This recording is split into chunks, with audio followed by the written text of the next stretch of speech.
बिस्मिल्लाहिर्रहमानिर्रहीम, अस्सलाम वालेकुम नाज़रीन। आप देख रहे हैं प्रोग्राम हॉट सीट और मैं हूं हमजा भट्टी। नाज़रीन, कुछ एजाज़ात के हवाले से बात करेंगे। निशान पाकिस्तान का एजाज़ साबिक वज़ीर आज़म पाकिस्तान ज़ुल्फ़िकार अली भुट्टो साहब को दिया गया। माजी में हमने सुना कि जब पाकिस्तान टूटा तो उस वक्त एक किरदार का जिक्र किया जाता था और उस पे ज़ुल्फ़िकार अली भुट्टो साहब का नाम आज भी शामिल किया जाता रहा है और दूसरी जानिब उनको निशान पाकिस्तान के एजाज से नवाज दिया गया। सदर ममलुकत आसिफ अली जरदारी साहब, पाकिस्तान पीपल्स पार्टी से उनका ताल्लुक है और उनके साहबजादे बिलावल भुट्टो जरदारी साहब पाकिस्तान पीपल्स पार्टी इस वक्त की हुकूमत का इत्तेहाद में हिस्सा भी हैं, वफाकी हुकूमत का हिस्सा है। और इस पे सवालिया निशान यह है कि अगर माजी में पाकिस्तान टूटने का दोषी ज़ुल्फ़िकार अली भुट्टो साहब को ठहराया जाता रहा तो निशान पाकिस्तान का एजाज कैसे नवाज दिया गया। इसी के साथ साथ एक और बात करेंगे। दूसरा बड़ा अवार्ड अनवर मजीद साहब को दिया गया, जो जाली अकाउंट के हवाले से एक रिपोर्ट सामने आती है मनी लॉन्ड्रिंग की, ओमनी ग्रुप की, जिसमें बिलावल भुट्टो जरदारी साहब, आसिफ अली जरदारी साहब और अनवर मजीद साहब का नाम भी उसमें शामिल था। उनको दूसरा बड़ा अवार्ड दे दिया गया। वो रिपोर्ट, वो JIT की तश्कील, वो सारी इंक्वायरीज वो कहां गई। इसके साथ साथ बात करेंगे तीसरा बड़ा अवार्ड इरफान मेमन साहब जो है डिप्टी कमिश्नर थे और ये इस्लामाबाद डिप्टी कमिश्नर इस्लामाबाद थे, सजा याफ्ता थे इस्लामाबाद हाई कोर्ट से और सजा इनको जो थी वो तौहीन अदालत की मिली थी। चूंकि इस्लामाबाद हाई कोर्ट मुल्जिमान को रिहा करती थी तो उसके बाद ये DC साहब जो है इनकी जेर सरपरस्ती गिरफ्तारियां दोबारा से अमल में लाई जाती थी तो ये तौहीन अदालत के मुर्तकब ठहरे थे। इनको भी अवार्ड से नवाजा गया, सितारा इम्तियाज इनको दे दिया गया। इसके साथ साथ बात करेंगे अहमद इसहाक जहांगीर, साबिक DG FIA थे, इनको नौकरी से बरतरफ होना पड़ा। चूंकि ये जो कश्तियों वाला मामला है, इंसानी स्मगलिंग वाला मामला है, उस पे इनको नौकरी से हटाया गया कि ये सुस्त रवि से काम कर रहे हैं, ये इंसानी स्मगलिंग को रोकने में नाकाम रहे हैं। इनको भी सितारा इम्तियाज से नवाज दिया गया। तो ये एजाज ये किस मद में दिए गए हैं, इस पे बात करेंगे। इसके साथ साथ बात करेंगे हुकूमत की जानिब से बिलावल भुट्टो जरदारी साहब की सालसी की पेशकश को तस्लीम कर लिया गया है। राना सनाउल्लाह साहब की जानिब से कहा गया कि बिलावल भुट्टो जो है वो हुकूमत का हिस्सा हैं। अगर वो पाकिस्तान तहरीक इंसाफ के साथ मुज़ाकरात करने में कामयाब हो जाते हैं तो दोबारा से जो है वो इजलास बुलाया जा सकता है, इसमें कोई हैरत की बात नहीं है। उन्होंने कहा कि अगर वो इसमें कामयाब होते हैं तो ये भी हुकूमत वक्त की कामयाबी होगी। इस पे बात करेंगे। हमें ज्वाइन किया पाकिस्तान पीपल्स पार्टी से तारिक महमूद बाजवा साहब ने। बाजवा साहब, बहुत शुक्रिया, आपने कीमती वक्त दिया। बाजवा साहब, पाकिस्तान जब से इलादा हुआ, दो हिस्सों में तकसीम हुआ, तब से एक किरदार का नाम सामने आता है, एक इंसान को दोषी ठहराया जाता रहा। उसी मद में उसके बाद फिर उनको फांसी भी दे दी गई।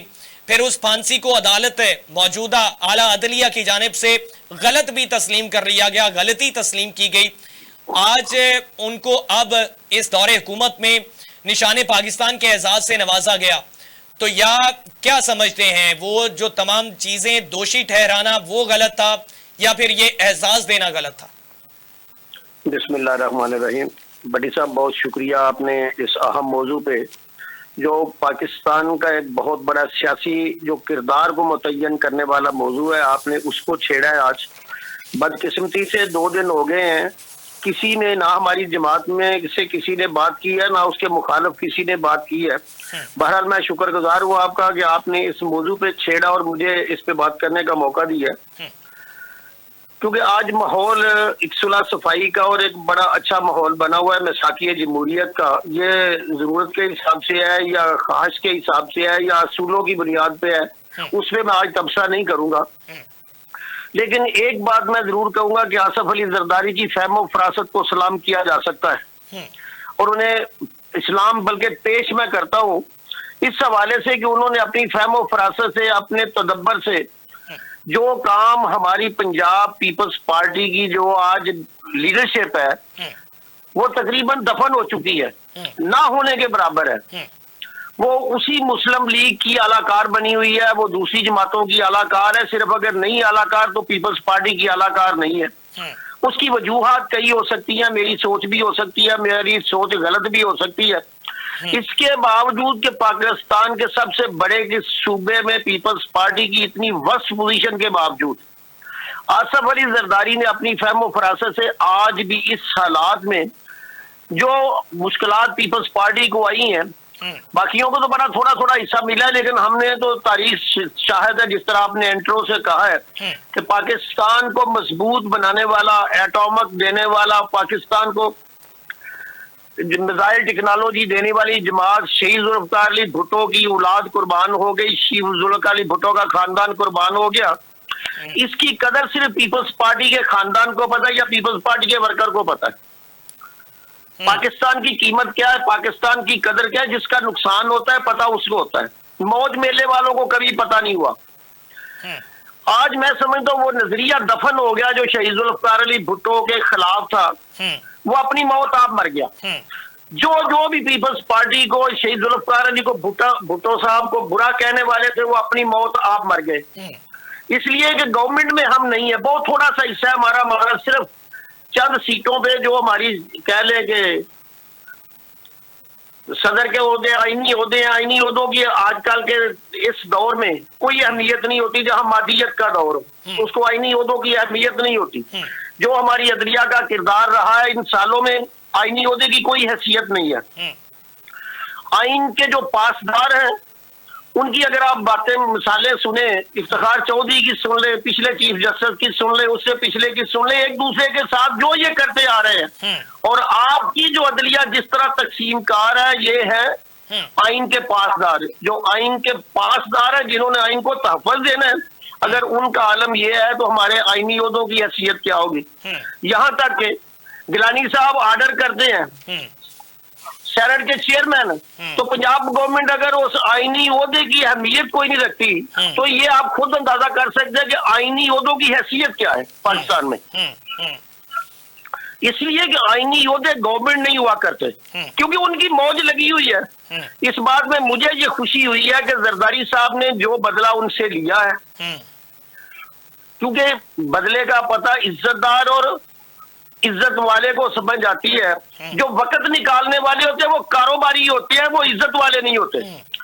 हो सकता है उनके इल्म में ना हो कि हमारे साथ क्या हुआ है, लेकिन मेरी समझ में आज मुबारक के मुस्तहिक जनाब आसफ अली जरदारी, उन्होंने दमाद होने का भी और को चेयरमैन होने का भी हक अदा कर दिया कि हमारी जमात को कोई फिक्र नहीं है।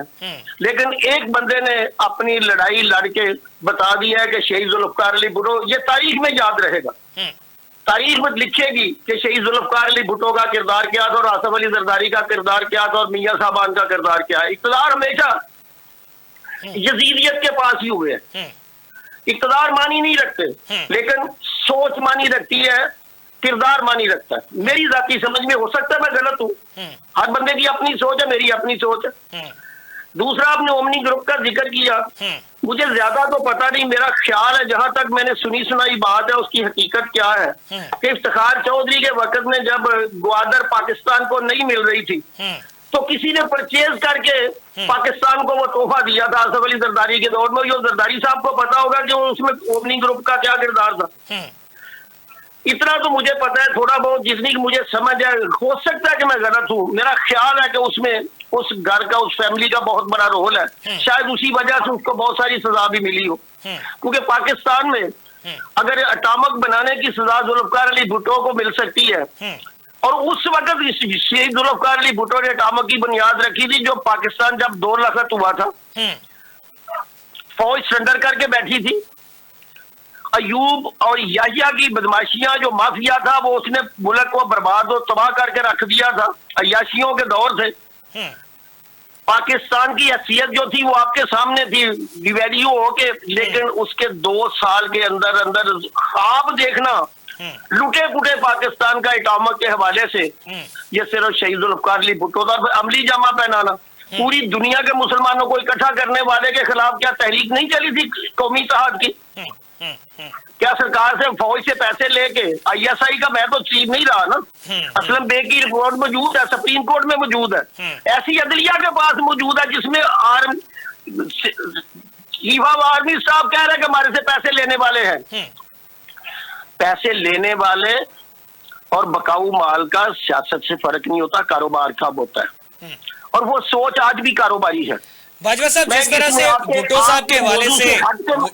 साहब के हवाले से आपने तज़किरा किया, आसिफ अली जरदारी साहब जो हैं उनको आपने जो है वो सलाम पेश किया है। उन्होंने कहा कि उन्होंने वो तमाम चीज़ें गलत साबित कर दी जो माजी में इल्ज़ामात लगाए जाते थे जुल्फ़िकार अली भुट्टो साहब से के ऊपर।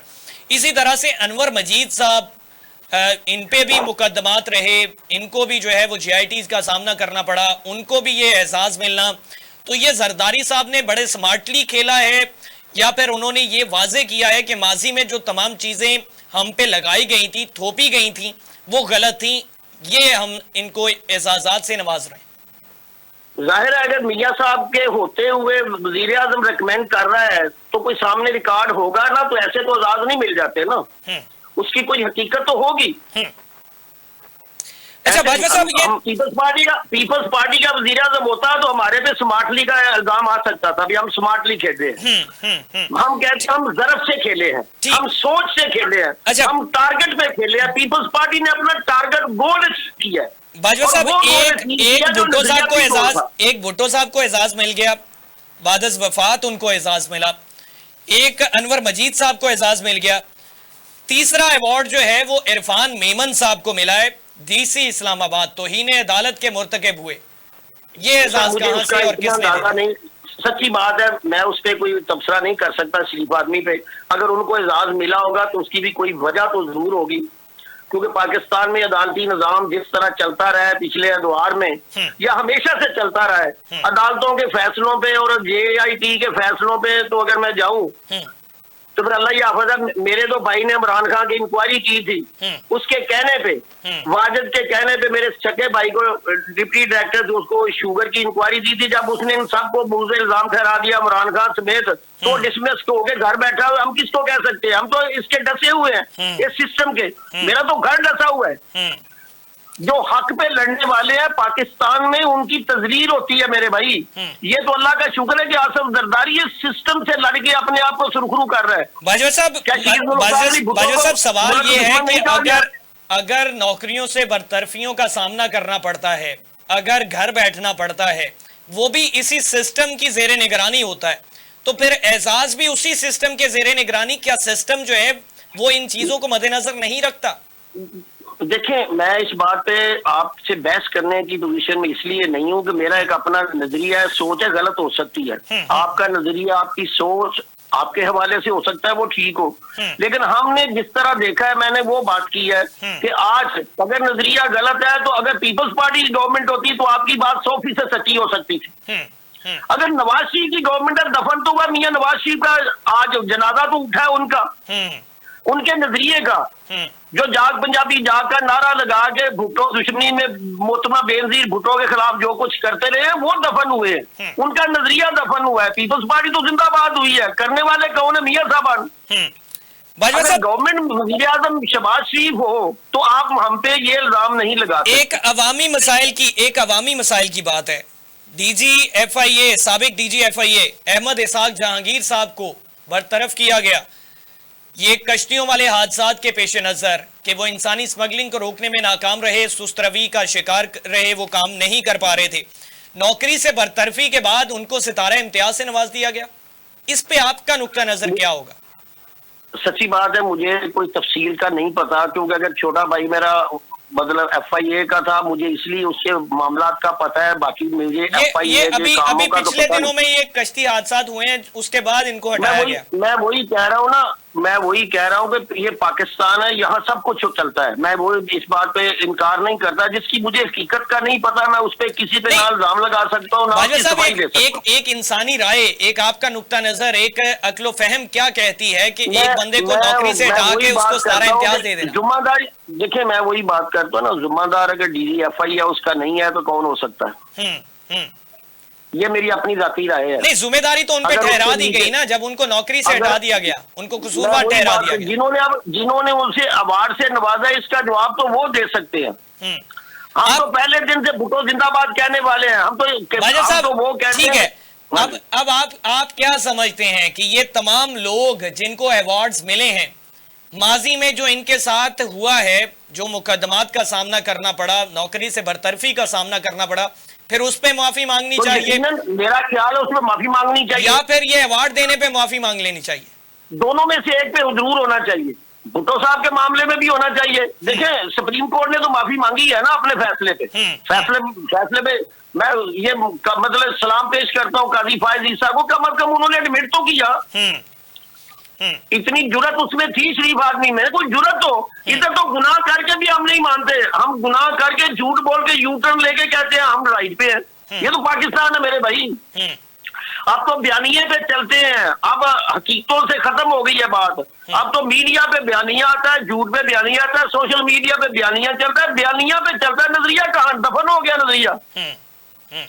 ये तो ऐसे मेरा ख्याल है जरदारी साहब पता नहीं कौन सी है उनकी लगन है कि उन्होंने अपने नजरिए को कायम रखने के लिए अपने इतना कुछ कुर्बान कर दिया और अपनी लड़ाइयां लड़ते रहे हैं। अदरवाइज आज के दौर में नजरिया तो है ही नहीं। आज के दौर में तो मादियत है और झूठ है और बयानिया है कि किसका बयानिया बिकता है, किसका झूठ बिकता है। अब नजरिए की बात तो खत्म हो गई, दफन हो गई। इंसान ही नजरिए पे नहीं रहे, अब झूठ पे चलती है खेल, मादियत पे चलती है मेरे भाई। बाजवा साहब, दूसरी तरफ सियासी मामलात पे रोशनी डालें तो पाकिस्तान पीपल्स पार्टी को जिम्मेदारी सौंपी है हुकूमत वक्त ने। बिलावल भुट्टो जरदारी साहब की सालसी का जो है वो मौक़िफ़, उस पे हुकूमत रजामंद हो गई है, वो पेशकश कबूल की है। तो आप समझते हैं कि पाकिस्तान पीपल्स पार्टी बिलावल भुट्टो जरदारी साहब बानी पीटीआई को, पाकिस्तान तहरीक इंसाफ को कायल कर पाएंगे मुज़ाकरात के लिए, और कौमी सलामती कमेटी का इजलास बुलाने पे ये सिनेरियो बन जाएगा और खान साहब की शिरकत हो सकेगी उसमें? देखिए, जहां तक खान साहब पहुंचे हैं वो मने मनाए हैं, मेरी जाती समझ है। क्योंकि पीपल्स पीटीआई उनको हीरो बना के पेश करती है। वो तो अगर वो एस्टेब्लिशमेंट को खत लिख सकते हैं, उसको बनाने में कितनी देर लग सकती है, सौदे की बात है। तो सियासी लोग हमेशा रास्ता निकालते हैं, वो रास्ता देंगे उसको, क्यों नहीं देंगे? बिलावल साहब समझदार सियासी कारकुन है, सियासी लीडर है, सियासत को समझते हैं, उसको रास्ता देंगे, क्यों नहीं देंगे? इलेक्शन से पहले भी और इलेक्शन के बाद भी पाकिस्तान पीपल्स पार्टी 12 कोशिशें करती रही है पाकिस्तान तहरीक इंसाफ के साथ मुज़ाकरात की, लेकिन कामयाब ना हो सकी। मेरा वो पहले ट्रंप की तरफ देखते थे, वो जो होता था ना एब्सोल्युटली नॉट की तरफ देखते थे। अब वो खत्म हो गई बात, वो ट्रंप कार्ड खत्म हो गया। तो अब तो इधर हमारे साथ ही खेलना है ना। वो नून के साथ खेले, हमारे साथ खेले, एस्टेब्लिशमेंट से भी नाकाम हो गए। वो ट्रंप कार्ड भी फेल हो गया, एस्टेब्लिशमेंट कार्ड जिनको जानवर कहते थे उनको खत लेके उनसे इजाजतें तलब करते रहे, अभी मेरे साथ बात कर लो। अगर उन्होंने नहीं की तो अब किससे करेंगे? तो ठीक है, नून लीग ने, मेरा ख्याल उन्होंने अकलमंदी का मुजाहरा किया है। राना सनाउल्लाह साहब की ये स्टेटमेंट बैक स्टेप पे चले गए हैं एकदम से। राना सनाउल्लाह साहब कहते थे या खान साहब रहेंगे या हम रहेंगे, इन दोनों में से एक रहेगा कोई। नहीं, मैं बताता हूँ। देखो, हर वक्त की सिचुएशन होती है। पाकिस्तान जिस हालात से गुजर रहा है ना जी, ये मरने मारने वाली बात नहीं होती, अकल और समझ की बात है। एक वक्त में पीपल्स पार्टी और नून लीग का भी ऐसे ही था, या मारो या मारो। लेकिन एक वक्त आया कि दोनों को समझ आ गई। फिर तीसरे खान साहब पैदा किए गए, जब हो गए, सब समझाने वालों ने समझा दिया या खुद से समझ आ गई? नहीं, समझाने वाले ही समझाते हैं, जो लेके आते हैं उनको समझाने का भी तरीका आता है। अभी भी समझते हैं कि उन्होंने ही समझ डाल दिया, ये डाल दिया, पूरी डाल दिया। अब तो कहने की जरूरत, बिल्कुल इशारा ही होना है तो बिल्कुल लटकी हुई होगी हर चीज। मेरी जाती राय है, गलत हो सकती है। ये जो कहने वाले हैं ना, वो बस डट के खड़ा है, कोई डट डुट के उधर कोई नहीं खड़ा। अगर खाते लिख सकता तो डट के खड़ा तो खत्म हो गया। अच्छा, मुझे एक बात, अपने मुलाजम को खत लिखना, अपने मुलाजम को कहते हैं ना, कौम के मुलाजम है ना, वो जर्नैल सरकारी ऑफिसर है ना, मुलाजमीन है वो।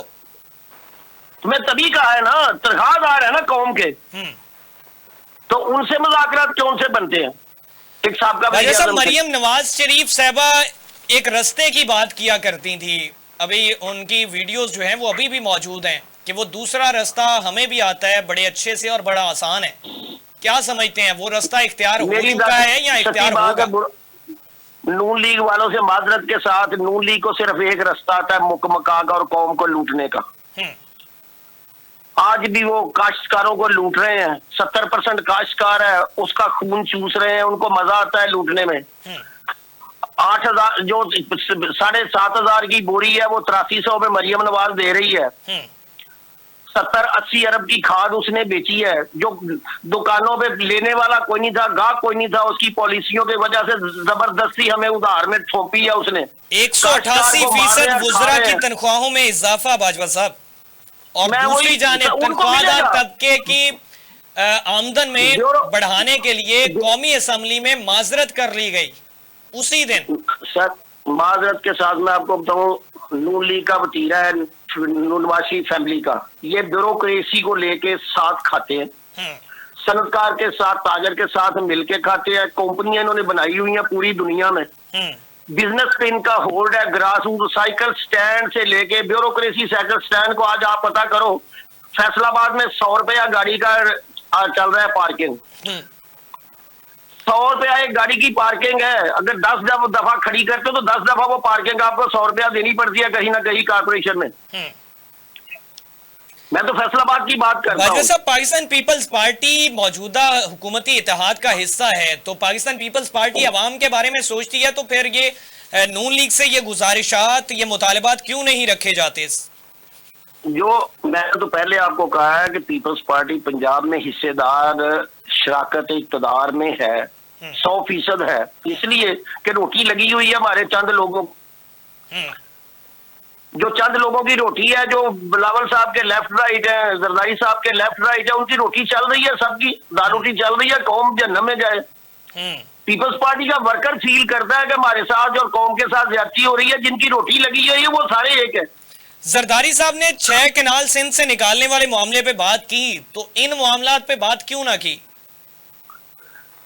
मैंने वही बात की है, जरदारी साहब को हम कोई गिला देंगे तो बात करेंगे ना, जब सब ठीक कहेंगे। साथ ये कहेंगे हमारे मामला जो है वो, उनको कहोगे हमें ये डीसी की ट्रांसफर दे दो, हमें ये पोस्टिंग दे दो, हमें ये दे दो, हमें डेवलपमेंट दे दो, वो 8-10 लोग हैं वो मांगते ही ये हैं, तो जरदारी साहब किसकी बात करेंगे? अब तक की सरदार सलीम हैदर खान साहब की परफॉर्मेंस क्या कहना चाहेंगे? पंजाब गवर्नर पंजाब अभी 2-3 दिन पहले जो सामने आई है प्रोग्रेस है, इसके आगे कोई प्रोग्रेस वाली बात रह सकती है किसी की भी? अफ्तार डिनर की बात कर रहे हैं? कोई इसकी है, मैं दोनों की कर रहा हूं, मैं तो दोनों गवर्नरों की कर रहा हूं। नहीं, अफ्तार डिनर की बात कर रहे हैं। मैं अफ्तार डिनर के साथ साथ और बड़े मामला है, मैंने जो मेरे सामने जो समझ आती है हमें, ये सब अपने अपनी रोटी के हिस्सेदार है मेरे भाई। बाजवा साहब, थोड़ा सा वजाहत के साथ रोशनी डाल दें तो अवाम को जरा आसानी हो जाएगी समझने। मैं तो डिनर में था नहीं, लेकिन मैंने जो उसकी वीडियो देखी है, जो उधर नारे चल रहे थे बिलावल साहब के होते हुए, जो वर्कर के साथ उधर हुआ है वो तकलीफ देता। उनको बुला के, अगर मेजबान के घर में वर्कर को बुला के धक्के पड़े तो उस मेजबान को डूब मरने का मकाम है उसके लिए। वो मेरी सिक्योरिटी तो नहीं थी, वो आपकी सिक्योरिटी नहीं थी, वो किसी की नहीं थी, वो गवर्नर है उसकी सिक्योरिटी थी। अगर किसी वर्कर को ओए भी कहा है तो उसका जवाब दे गवर्नर सलीम हैदर ने होना है, किसी और ने तो नहीं होना,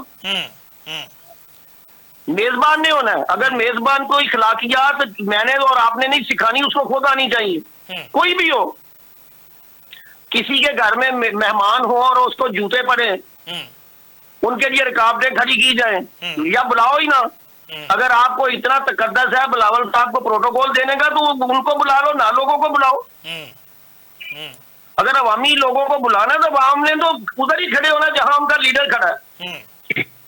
मैं आपको एक वाकया बताता हूँ। मैंने नाश्ता दिया था बिलावल साहब को सरीना में, तो हमने ना वो टेबलों के 10-10 हर टेबल पे तो एक चेयर बिलावल साहब की रखी थी, ताकि सब वर्कर जो है ना वो तस्वीरें बनवा लेंगे उनके साथ। ये होता है पीपल्स पार्टी के वर्कर को। जानदारी से मैं आपको बताऊं, लोगों ने नाश्ता छोड़ दिया था, ख्वाहिश थी कि बिलावल साहब के साथ तस्वीर बनाए। वो जैसे लोगों का जमघटा लगा तो मैं लोगों को थोड़ा सा धक्के से ना पीछे करने लगा, तो बिलावल साहब ने इशारे से मुझे कहा भी इनको आने दो, कुछ नहीं, पीछे हट दो। जो हमारी लीडरशिप वर्कर से प्यार करती है, जो हम आपस से जो ब्रिज का काम करने वाले हैं ना पीपल्स पार्टी के वर्कर के साथ और क्यादत के साथ, वो 2 नंबर लोग हैं, मेजॉरिटी। हम मिलने ही नहीं देते, हम वर्कर के साथ मिलने ही नहीं देते। जो 2 नंबर लोग हैं उनको मिलवाते हैं, जिनकी उनकी अपनी जरूरत पूरी होती है, जहां उनकी दुकानदारी चलती है। बाजवा साहब, अगर पाकिस्तान तहरीक इंसाफ के साथ मुज़ाकराती अमल कामयाब होता है और टर्म्स एंड कंडीशन ये हो जाती हैं कि नून लीग को छोड़ें तो फिर हम आपके साथ खड़े हो जाएंगे, तो क्या करेगी पाकिस्तान पीपल्स पार्टी? अगर मेरा ख्याल है अगर वो ये बात करता है तो वो गैर सियासी आदमी होगा, इसलिए कि नून लीग को छोड़ना, जब इमरान खान को जो अंदर बैठा है फिर उसी को छोड़ देना काफी नहीं है, काम तो फिर चल ही रहा है ना। जब पाकिस्तान की सालमियत की बात होगी तो फिर यकजहती है, जब यकजहती के लिए जाना तो ये बात तो नहीं आएगी। इट मींस पाकिस्तान पीपल्स पार्टी फिर इलेक्शन नहीं चाह रही है अभी। सर मैं जो बात नून लीग को छोड़ना इलेक्शन की तरफ जाना होगा ना, गवर्नमेंट नहीं रहेगी। नहीं, इलेक्शन देखो मैं बताता हूँ, इलेक्शन होना और बात है, ये तो खान साहब को देखना पड़ेगा ना। मैंने उल्टी सीधी को ऐसी शर्त लगानी है कि नहीं लगानी। देखिए कौमी असम्बली के इलेक्शन की तरफ सब ने जाना है, ये मजबूरी है सबकी।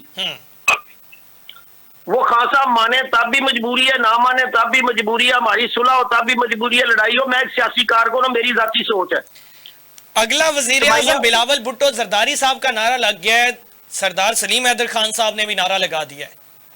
तो सर ये बातें सारी सियासी होती हैं, ये चलती हैं। जब हम जाएंगे तो हम बिलावल को वज़ीर आज़म बनाएंगे, शहबाज शरीफ को तो नहीं ना मानेंगे। पाकिस्तान पीपल्स पार्टी इस पोजीशन पे है कि बिलावल साहब अभी वज़ीर आज़म बन सके आने वाले इलेक्शन में। ये पाकिस्तान है, अगर इमरान खान वज़ीर आज़म बन सकता है। बाजवा साहब मैंने पूछा पोजीशन है, मैं जो बात की है भाई ये पाकिस्तान है। अगर मियां शहबाज शरीफ वज़ीर आज़म बन सकता है, मरियम बीबी वज़ीर आला बन सकती है, तो पाकिस्तान में कोई भी आम बंदा भी वज़ीर आज़म बन सकता है। तो बिलावल साहब तो फिर एक सियासी जमात है, एक सियासी घराना है, उनकी तो एक तारीख है। तारीख को मद्देनजर रखते हुए वज़ीर आज़मशिप मिल सकती है। मुझे एक बात बताएं, पीपल्स पार्टी ने यूसुफ गिलानी साहब को भी वज़ीर आज़म बनाया, राजा परवेज साहब को भी बनाया, तो पीपल्स पार्टी तो आम लोगों को वज़ीर आज़म बनाती रही है, खुद बनने में कितनी देर लगती है। पीपल्स पार्टी को वज़ारत उज़्मा कोई बात नहीं है। पीपल्स पार्टी सारी फैमिली, 2 बहनें थी, बहनोई थे, खुद थे, सब कुछ होते हुए जरदारी साहब नहीं बने 2008 में, और उसका खमियाजा भी हम भुगत रहे हैं, इसमें कोई शक नहीं है। पीपल्स पार्टी पंजाब में 0 पे चली गई है, लेकिन उन्होंने अपने नजरियात कायम रखे हैं। एक साला कारकर्दगी पाकिस्तान पीपल्स पार्टी, पाकिस्तान मुस्लिम लीग नवाज, इत्तेहादी सियासी जमातें एक साला कारकर्दगी को किस नुक्ता नजर से देखते हैं? 0/0 इंक्लूडेड सिंध, पंजाब, केपी, बलोचिस्तान। सिंध का मैं क्योंकि मैं जाता आता नहीं हूँ, मैं मेरी पीपल्स पार्टी हुकूमत की जमात है, मैं उधर जिंदाबाद हूँ। लेकिन एक बात जो पीपल्स पार्टी की सिंध की जो आम लोग करते हैं वो हेल्थ के हवाले से है, उसका मुकाबला पाकिस्तान की कोई सियासी जमात पीपल्स पार्टी का नहीं कर सकती हेल्थ के हवाले से। बाकी मुझे नहीं पता, अंदाजा नहीं है, मैं ऐसे झूठ बोलूं। जो लोग मुखालिफ भी बात करते हैं, अपने भी करते हैं, जो बच्चा करता है, वो सिंध के हवाले से जो हेल्थ का मामला है वो पीपल्स पार्टी का बहुत आगे है। उसमें पीपल्स पार्टी ने अपना रोल प्ले किया और करके दिखाया है। मरियम नवाज साहबा के दर्जनों सैकड़ों प्रोग्राम्स को आप किसी खातिर में नहीं ला रहे?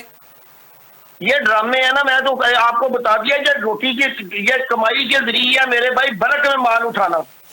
कौम की सकत ना हो तो बल्क में अरबों रुपए उठा लिए, कमीशन आ जाते हैं। मुझे एक बात बताए ना, जो 32% महंगी चीज 6 महीने या 5 माह के सूद पे दी जाए, फ्री कह के दिया जाए और 32% वसूल किया जाए, 7500 की बोरी जब 8300 में देंगे और 5 माह बाद वापस करना है, तो मुझे आप बताएं 800 रुपया सूद की शरह क्या बनती है?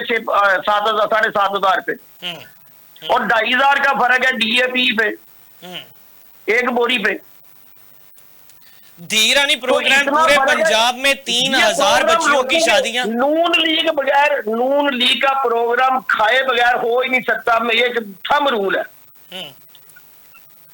ये बल्क में माल उठाते हैं। अली अमीन गंडापुर साहब ने भी पाकिस्तान मुस्लिम लीग नवाज को कॉपी करते हुए इश्तिहारात और तशहीर की। एक चीज सिर्फ उसमें ऐड नहीं हुई कि बानी PTI की तस्वीर नहीं लगी, बाकी तमाम चीजें हो गई।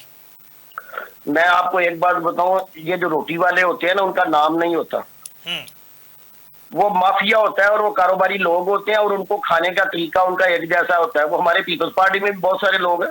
नून लीग तो है ही है ना, नून लीग ने तो दिया ही सारा कुछ ही है।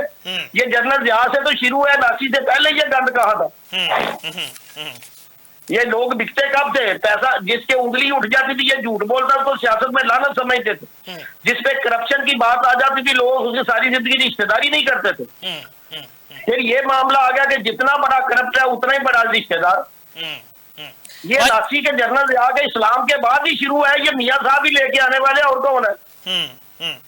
बाजवा साहब, आखिर में आपसे जानना चाहूंगा, पंजाब के जितने भी प्रोग्राम्स हैं, इनिशिएटिव्स हैं, मरियम नवाज शरीफ साहबा की तस्वीर नजर आती है, नवाज शरीफ साहब की तस्वीर नजर आती है, वजीर आजम शहबाज शरीफ साहब की तस्वीर नजर नहीं आती। मैं बताता हूँ, आप लोग तस्वीर देख के वो मरियम की लगा ले, नवाज शरीफ की लगा ले, शहबाज शरीफ की लगा ले, असल बात है ये कौम का खून चूस रहे हैं। आप उसकी पॉलिसी पे जरा नजर डालो ना। अब पाकिस्तान में गंदम आने वाली है तो उसने 2900 रुपया रख दिया कि पब्लिक में खाद जो मिलों वालों ने खरीदनी थी, ये फ्लोर मिलों ने, उनको उसने 2900 पे दे दिया। वो हमारी काश्तकार की कहां से लेंगे? आप जरा माफिया, इसको कहते हैं माफिया, बाहर से बेर मंगवा लेंगे, इंडिया से मंगवा लेंगे, मिल मिला के मंगवा लेंगे, कौन सा फर्क पड़ता है? अफगानिस्तान की ट्रेडिंग वाले से गंदम उनसे सस्ती आ जाती है, टमाटर आ जाते हैं, सब्जियात आ जाती हैं, आलू आ जाता है। जरा पता तो करें कि कितने ट्रालर रोज इंडिया से पाकिस्तान में आ रहे हैं। अब भी वो अफगानिस्तान के हवाले से आ रहे हैं, अफगानिस्तान में तो जा नहीं रहे, इधर ही आते हैं। बाजवा साहब, बात की गई थी रियासत बचाने के लिए सियासत दांव पे लगाने की, पाकिस्तान पीपल्स पार्टी भी इसका हिस्सा है, तो आप समझ रहे हैं कि रियासत बचाई जा रही है? देखिए, रियासत बचाई जा रही है और तिजोरियां भरी जा रही हैं। कौम मारी, सिर्फ कौम को कत्ल करके, मुआशी कौम का कत्ल करके सबको बचाया जा रहा है। अब दुनिया में कोई रियासतें खत्म होने वाली नहीं है। फिर पाकिस्तान अटामिक रियासत है, इसको खत्म किसने करना है? अल्लाह माफ करे। सिर्फ कौम को खत्म किया जाता है, कौम की जेबों में कैसे डाका डालना है, सिर्फ ये है। रियासत भी यही काम करती है, सियासत भी यही काम करती है, अदलिया भी यही करती है, ब्यूरोक्रेसी को साथ मिलकर यही करते हैं। आप भी हमारा हिस्सा हो, सियासतदान, एंकर, बाजवा साहब, माजरत के साथ हमें अपने साथ मत मिलाइए। आप बड़े लोग हैं, आप मोतबर लोग हैं, आपको पाकिस्तान के अवाम मुंतखब करते हैं, हमें पाकिस्तान के अवाम मुंतखब नहीं करते। मैं वही बात करता हूँ कि जितने आपके चैनलों के मालिक हैं, कोई गरीब आदमी भी है, आम आदमी भी है। तो चैनल मालिकान को बिजनेस कौन देते हैं? आप ही लोग देते हैं ना बाजवा साहब। मैं तभी कहता हूँ ना, तो वो जिनके बिजनेस है, बिजनेसमैन सोच सब कठी तो हमारे साथ ही हुए ना, अलहदा तो नहीं ना। आप तो कौम में हमारे साथ है, हम नौकरी पेशा लोग, हम तो आम अवाम हैं, आम शहरी हैं हम। मैंने तभी कहा ना, या आप हमारे साथ मिलेंगे या उनके साथ मिलेंगे, दरमियान में नहीं रह सकते। या आप उन माफिया का हिस्सा बनेंगे या अवाम का हिस्सा बनेंगे, दोनों में से एक। मैं भी एक सियासी कारकुन हूं ना, लेकिन मैंने कभी नहीं कहा कि हम उस्मानी सीफा है। मादियत की बात है, मैं जरदारी साहब की बात की है, मैंने किसी दूसरे की तो बात ही नहीं की, उनके नजरियात की बात की है, मैंने तो सिस्टम की बात ही नहीं की। मेरे भाई, सिस्टम है साहब हम एक। बाजवा साहब, आखिर में आपसे जानना चाहूंगा, नवाज शरीफ साहब और शहबाज शरीफ साहब एक हैं या अलहदगियां बढ़ी हुई हैं? बिल्कुल एक है। रोटी के मामले में कभी कभी आपस में हिस्से बांटने में थोड़ा सा कोई तलखी तुलखी हो जाए तो मैं कह नहीं सकता कि हमजा को थोड़ा गया तो मरियम को ज्यादा आ रहा है, इतने भी हो सकता है। बाकी सब एक है। कारोबारी कभी भी, मैं आपको बताऊं, कारोबारी हम सब एक है। जहां हमारे बिजनेस आते हैं हम सब इकट्ठे हैं। कोई एक, ना नवाज शरीफ अलहदा, ना इमरान खान अलहदा, ना कोई और अलहदा, सब इकट्ठे। ना कोई जर्नैल अलहदा, ना कोई जज अलहदा। ठीक है बाजवा साहब, बहुत शुक्रिया। तारिक महमूद बाजवा साहब पाकिस्तान पीपल्स पार्टी से हमारे साथ मौजूद थे। हमने बात की जुल्फकार अली भुट्टो साहब को निशाने पाकिस्तान के एजाज से नवाज दिया गया, बादस वफात उनको ये नवाज दिया गया। और इसके साथ साथ हमने बात की अनवर मजीद साहब, उनको भी दूसरा बड़ा अवार्ड दिया गया, जो ओमनी ग्रुप जाली अकाउंट मनी लॉन्ड्रिंग में जो है वो मुकदमात का सामना करते रहे, JIT का सामना करते रहे। तीसरा अवार्ड जो है वो इरफान मेमन साहब को, वो DC इस्लामाबाद थे, उनको मिला जो तौहीन अदालत के मुर्तकब हुए।